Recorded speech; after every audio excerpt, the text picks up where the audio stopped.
You know, when you think about a children's picture book, what pops into your head? Probably simple stories, right? Cute animals, a clear moral lesson, stuff like that. Well, today we're going to pull back the curtain on that idea. We're going to see how these books are actually these incredibly complex works of art, just packed with hidden codes and all sorts of competing meanings. So let's dive in. Okay, let's take a classic, something we all know, The Tale of Peter Rabbit. It's a story we've heard a million times. A naughty little rabbit disobeys his mom, gets into big trouble, and then comes home feeling sick. Simple. But what if I told you that this little story could also be a pretty powerful political statement about colonialism and rebellion? Yeah. Stick around because we are about to see this familiar tale in a completely new light. To do that, we're going to need a kind of literary toolkit. So here's our plan. First, we'll learn how to crack the visual code of these books. Then, we'll take those tools and apply them to our classic case, Peter Rabbit, and then to a more modern, much more complex book called Voices in the Park. We'll see how the visuals are often telling the real story, and I promise, by the end of this, you'll have a brand new reading superpower. Okay, first things first, we have to crack the picture book code. The real magic in these books happens in that space between the words and the pictures. The illustrations aren't just there to look pretty. They have their own language, their own set of codes that you have to decipher to really get the full story. So to get us started, here is our first set of tools. We have to look past the plot and start analyzing these basic visual things. What colors are being used? How do they change from page to page? Do the seasons shift to mirror a character's mood? And you've got to look at the characters themselves. How big or small are they? Are they in the center of the page or off to the side? Are we seeing them up close or from far away? Trust me, every single one of these choices is deliberate and it's loaded with meaning. All right, let's put these tools to work. Our first case study, Beatrix Potter's The Tale of Peter Rabbit. Now on the surface, it's a super simple story about a curious bunny who gets himself into a bit of trouble. But let's look a little closer, shall we? So the first thing you'll notice is something called anthropomorphism. That's just a fancy word for giving human traits to animals, right? Peter wears a little blue jacket, his family lives in a house. This isn't just to be cute. It's part of a literary tradition that goes all the way back to ancient Greek fables. And usually it's a big, flashing sign that a moral lesson is coming. But here's where it gets kind of tricky. At the end of the story, Peter's put to bed with chamomile tea. Meanwhile, his sisters, who were good little bunnies, they get bread and milk and blackberries for supper. So what's the deal with the tea?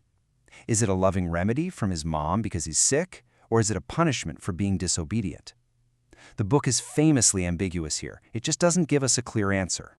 And that ambiguity? Well, it opens the door to two very different ways of reading the story. The first one is the one we all know and love. Peter is just a curious kid. He's exploring and pushing boundaries. It's what kids do. But a more complex reading sees his actions as a kind of political rebellion.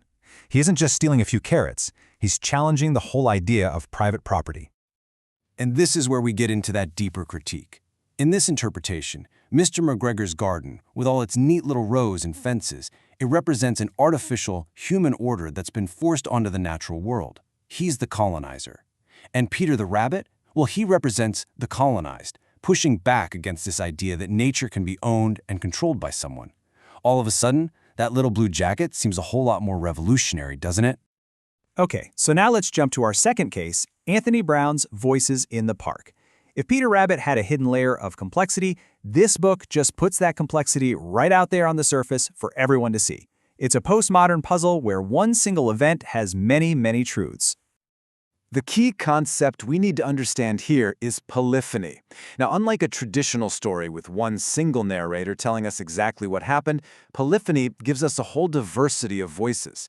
It basically challenges the very idea that there can ever be one single objective version of any story. So how does that work?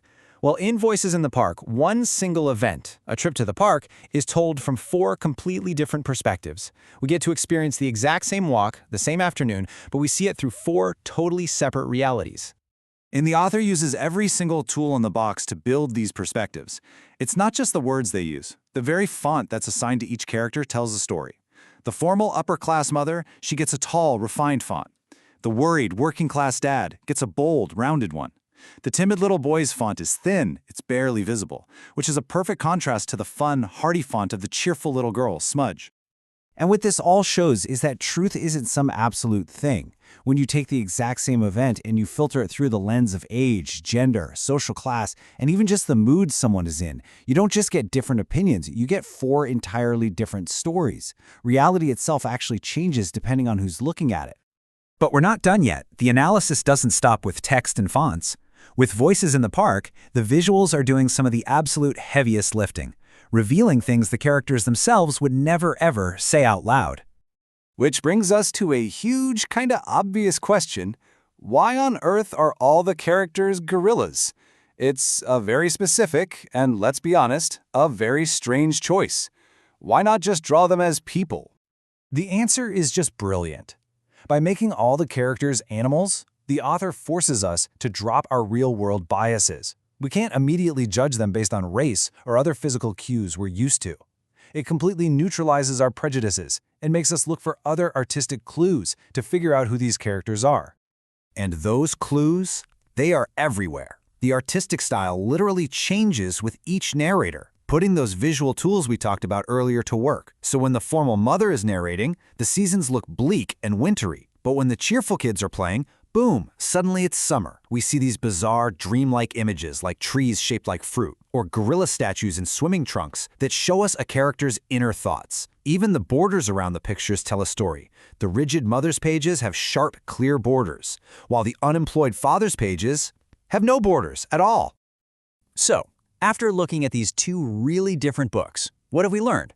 Well, we've basically equipped you with a new way of seeing, a kind of reading superpower that goes way beyond just the words on the page.